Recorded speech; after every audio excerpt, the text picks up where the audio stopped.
Welcome back, friends. I'm very excited. I just booked a little vacation. Now, don't you all be jealous. But I'm going on a fabulous excursion to my awe-inspiring laundry room. With breathtaking views of my washer and my dryer. It's beautiful there this time of year. From there, I think I'll go take the scenic route and I'll just really end up somewhere really magical and mystical. My couch. I'll send y'all a postcard. Okay, you ready for some brunch? A good cocktail and some amazing conversation? Let's go. I'll see you inside.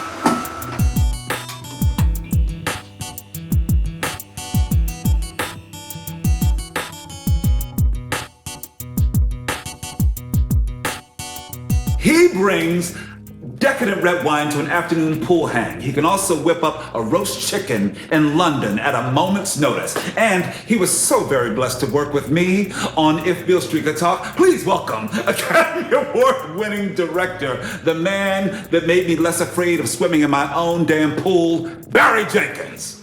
Hey, Barry's here. I'll say thank you. and she is a barbecue rib enthusiast that happens to also be one of my favorite writers and filmmakers who gave us the critically acclaimed film The Farewell last year. Please welcome my friend, Miss Lulu Wang. Woo! Oh yes, there we go. Yes, that's love, yes. Applause, people, applause. How you guys doing today? We're good, man. We're good, yeah. I'm just trying to scramble up this brunch right now. Not quite done, which is kind of classic. Is the dog in the way? Because you just put a dog. No, he's been chill because he can smell all the eatings. Well, why did you get a dog and not a cat? Why did we get a dog and not a cat? We talked about both. I've had a cat before. Barry's never had a pet. And we said a pet is very difficult if we both travel. But in some ways, I think a dog is easier because the dog can kind of travel with you. Show us your dog. You have a big dog. That dog's gonna need his own passport. Teeny, man. No, he's not? Chauncey, okay, he can I ain't travel. talking bad about you. He's a cutie. What'd you guys make for brunch? Okay, well, because it's the middle of the week, what we've been trying to do in the middle of the week is eat a little bit healthier. Well, you're gonna be proud of me because I decided to go a little healthier as well. As you know, I like to eat things that are meaty, cheesy, and greasy. So I decided to actually go for some smoked salmon with cucumber, yuzu, and a little light hummus with lemon olive oil on just a green lettuce. That came straight from the produce aisle, bro. It looks very tasty. Very tasty, exactly, very right? healthy. It's good. Well, I'm gonna get started. Are you guys still cooking? Is that it? Yeah. We're just finishing up the last little bit. Okay, I'll hold and wait for you guys so we can eat together. Yeah, this is kind of typical of our dinner. We aim to eat by 6, and I'm like, oh my God, forgot the potatoes. Barry, go get the thing. So he's gonna go pick some cilantro from the garden. Does he have it? Did he get it? Yeah, come show it, Barry. We gotta see it fresh. Look. I just wanted to make sure you didn't go down to the local Ralph's to get that. Okay, that's beautiful. Yeah.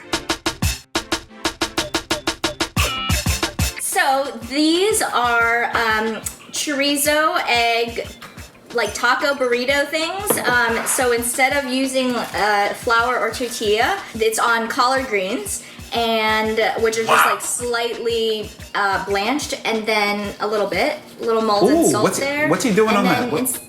That's a little Malden salt, and then this is little Salt Bay action. Instead of meat for the chorizo, because we eat a lot of meat. We love a great steak, ribs, all that. But I'm using jackfruit with chorizo seasonings. Yes. These are some toppings: avocado, jalapenos, cilantro from the garden, and then cashew sour cream.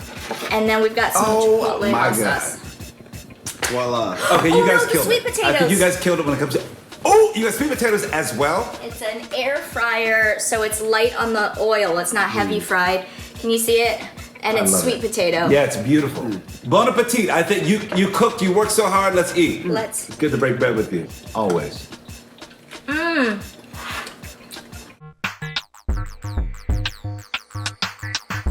Today we're gonna be making the Tanqueray French 75. Now, here's an interesting thing. The bottle, if you look at the bottom of it, it looks just like a juicer. which is kind of cool. Look at that. That's my juicer. Looks like that.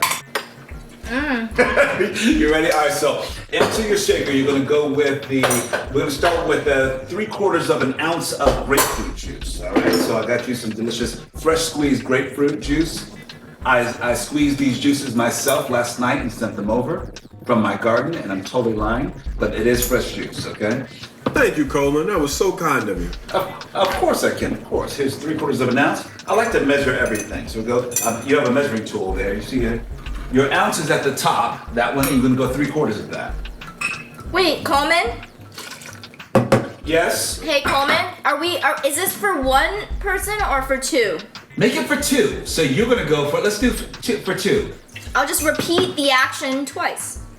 Boom. Exactly. And we're gonna do a 1/2 ounce of honey simple syrup. Or you can just go for 1 ounce for 2 people. Bam!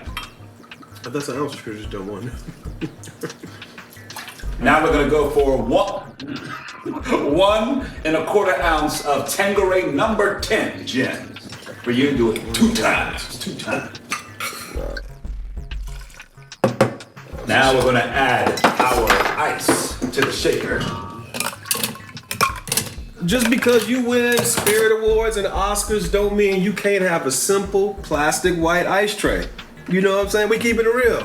My mama had those. Except my issue with it is sometimes it starts to taste like freezer. Like I like to have a lid on it. You might have to up your game because you don't want freeze. You don't want it to taste like chicken. That's good ice, bro. That's good ice. That's good ice, bro. Good. So let's give it a shake. Let's give it a shake now. It's all set. Give it a pop it on there and give it a shake. 10 seconds.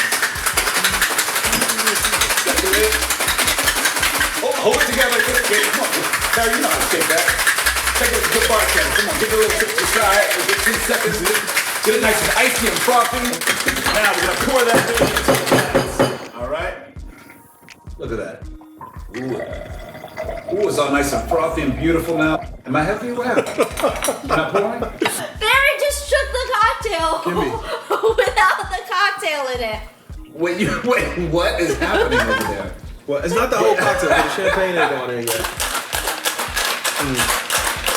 Okay, see, Barry, okay, Lulu got it. That's good. That was good. All right, that's good. 10 seconds, perfect. Strain it in those glasses. Mm-hmm. Ooh, that looks delicious. I think you got a good even pour too. Oh, look at that. Look at that bartender arm. Come on, Lulu. All right, now we're gonna top it off with our champagne. And pour the champagne in slowly, you guys, especially your friends at home, because you don't want it to over pour and let your cup runneth over. So you just want to pour it nice and slow because it's gonna bubble up. Oh. It's go nice and slow. Yes, sir. I usually go just nice and easy, right until it goes to at least halfway. It's gonna bubble up. So halfway? Okay. I'm garnishing with a grapefruit today. Do you have a grapefruit? Okay. Yeah. Great. For my friends at home, just so you know, this recipe can be found on amc.com/brunch. And remember, you should always drink responsibly, like I do. All right. So we're gonna go for it. That's right. Let's get that twist going. Ooh, that's a good line. That was nice and tough, which is good. Perfect. And I like to cut it at the bottom. I like it to look a little perfect. You can be a little annoying about it and get your nice. I would say it's a good 1/2 inch wide. And then not super long either. Something like that. Boom. And there we go. Bam, Lulu.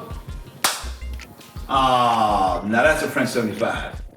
All right, cheers, you guys. Cheers to a wonderful brunch with friends. Where did Barry go? Check out Chauncey. Cheers, Barry. Cheers, Lulu. Cheers, my friend. Cheers. All right. Salud. Now that. Oh, that's nice. Yeah, that's good. Barry, at one point Yes, in your life sir. you wanted to be a teacher, but you ended up being a filmmaker. What's wrong with you? Yeah, I know, right? You know, I think I'm going to end up teaching film when it's all said and done. So, Okay. you know, it's not over. It's not over. Yeah, I've taught a few college classes and really enjoyed it. So I think that's where I'm going to ultimately end up. Lulu, as an artist, is there a book or film that that you wish you could experience for the first time again? Cinema Paradiso. Really? Why? That movie encapsulates the love of cinema in such a pure way. I fell in love with movies through those characters. And Barry, some of the most powerful moments in your films always include a lot of silence. You know, so you can actually take in what the character's thinking. So just for a moment, let's enjoy the silence right now. Can you tell what I'm thinking? Yes, you want to take another sip? Okay, that was nice. That's enough. Barry, but seriously, listen, but Barry, Tiffany, what is it about silence that you find so meaningful? And I think when they're silent, you're actually being. And I think growing up as a kid, I was just like a really quiet kid. I didn't really participate as much. I listened and I watched, and I think it's what helps me as a director is I'm just doing the same thing I did as a kid, which is listening and watching. It sucks, man, because I wish my movies were louder. I wish they were faster paced and louder, but to me, that's not where consciousness lives, you know? And so, yeah, I think for me, movies are the process of presenting how people feel, you know? So when you're watching his films, Lulu, does it help you just sit back and settle? Or are you like, can we get to the next moment? So I was gonna say the thing I like about silence and patience and all of that is juxtaposition, both in art and in life. There are moments where it's important to have community and rowdiness and just let it all go. And then there are moments to be introverted, clean the house, quiet, silence. You guys are two successful directors. And there's a lot of artists, I'm sure, that are watching right now who may say, oh, I want a career like that. I want to be able to tell a story like that. And I think you both tell story in a very a way that is unique to your voices. What advice would you give to young creatives who are out there who are like, they see you successful now, but you've had some hardships, am I right? It's not easy getting work done, and then to have a singular voice. What do you have to do to trust and have faith in that? I think you hit the nail on the head. You know, it's, you know, oh, this guy made Moonlight. It was 4 years ago. He's an overnight sensation. You know, that was like a 14-year night, you know, in the making. Say that once again for the people in the back. The 14-year... Oh, the 14-year night, you know? The 14-year night. The 14-year overnight sensation. I think people have to be patient with themselves, you know? And I think I think that patience demands not expecting in 14 years that the measure of success is going to be this award or that contract or that thing, but really the development of your voice, you know? I think if you look at it that way, then things tend to open, you know?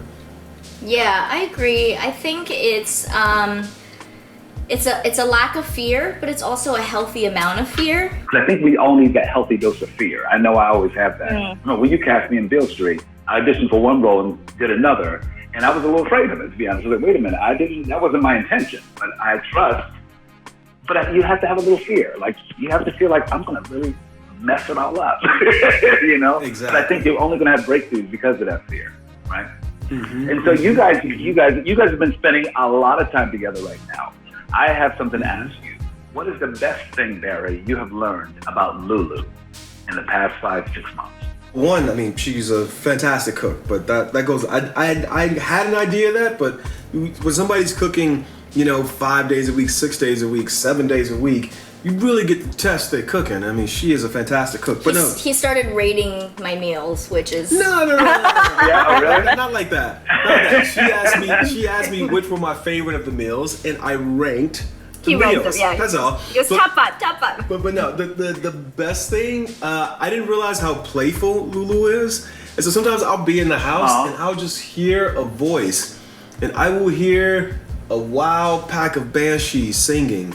And then I'll go out, and it's my beloved jumping up and down on a trampoline with headphones on, singing her just belting lyrics out. And I'm like, who is this mad woman? And then I realized, oh, it's my mad woman. I didn't realize she was so silly, but it's a nice thing to find.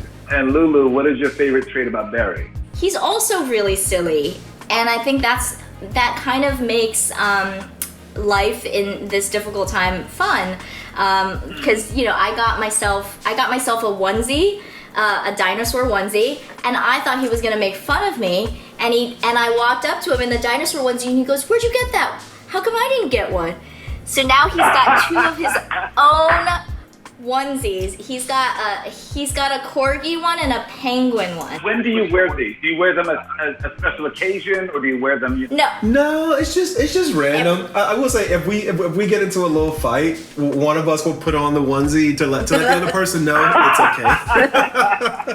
Right. It's just become like a secret language now. Yeah.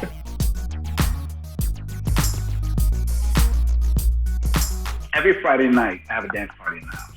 I'll just turn the lights down low, and I will blast some. Like lately, I've been into some old house music, but now I've been to my younger brother. You didn't know my younger brother is a musician. He's really fantastic. He's Philip, and he creates really awesome tracks. And I've been listening to his music lately because I'm like, also that's a way for me to get closer to my family. So I want to play something for you. Maybe we can have a little dance party. How about that? We can dance out of here. How about that? Yes. Sir. Oh, here we go. Get it, Barry. Let me see moves, Barry. Let me see moves. Oh. You guys, we're going to wrap it up with that. It's been so much fun spending time with you. What a blessing. I look forward to seeing you in person very, very soon. Love you. Remember, everybody back at home, drink responsibly. Take care of yourself. God's sake, wear a mask. Keep us all healthy. Yeah. Cheers. Say goodbye, Chauncey.